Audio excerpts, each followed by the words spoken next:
Hey everyone, I'm Jelsy. Thank you so much for joining me today.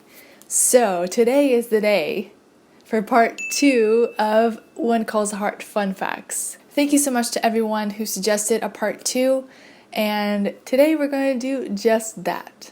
Before I begin, I invite you to subscribe to this channel if you haven't still. Lord willing, there will be more videos coming soon, so hit the subscribe button and hit the like button as well, and the bell if you would like to be notified when I upload a new video. For those of you who've watched the show, you probably may know some of these facts, so I hope you enjoy them as well.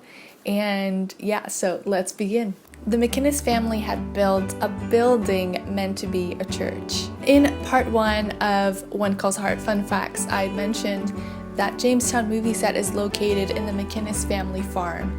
And when One Calls Heart was going to begin filming there, the McInnes family had already built several buildings that were going to be used as part of the set. For example, there was a building that was a church.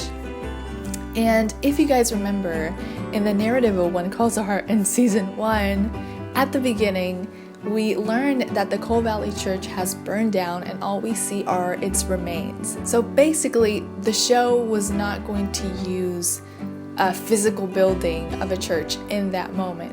So what they did is they used that building to represent another very important place in town, Mr. Yost's Mercantile. So what they did is take out the steeple and put it in storage, not throw it away just in case if they were going to use it later. It's on Main Street and there's the Mercantile. Originally, there were 3 row houses. And by this I mean there's Elizabeth's row house, Rosemary's row house, and there was a third one actually. And if you didn't know this, you're probably like, what? Jelsy, what do you mean? I've seen a whole line of them.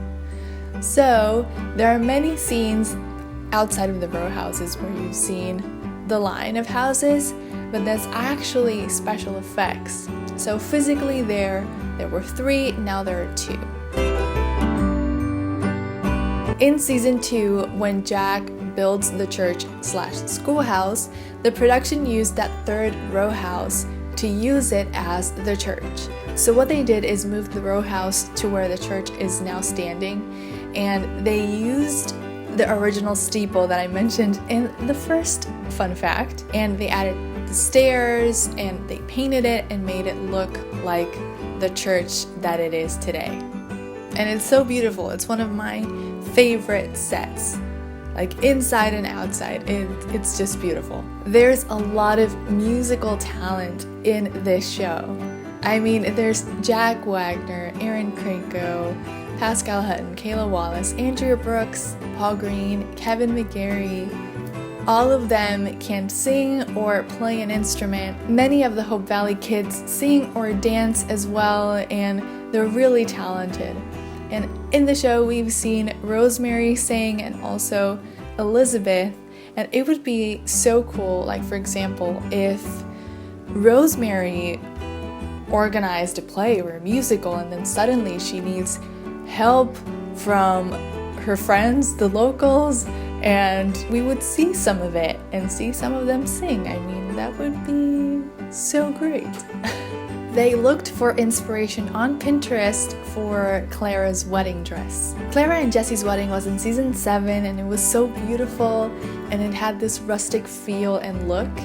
And this was the first time that Eva Bourne was going to wear a wedding dress in one of her projects, so she really wanted to find the perfect dress for her character. Some of her castmates and the hair and makeup department helped her in her search, and they sent their ideas to the costume designer, Barbara, who is amazing, and they were able to find that perfect dress that they had envisioned. The role of baby Jack, Elizabeth and Jack's son, is played by twins, Lincoln and Gunnar Taylor. I think they did a great casting, and the twins really look like the actors who play their parents on the show, and especially Aaron. Sometimes they even make the same face expressions. I mean, it's so cute.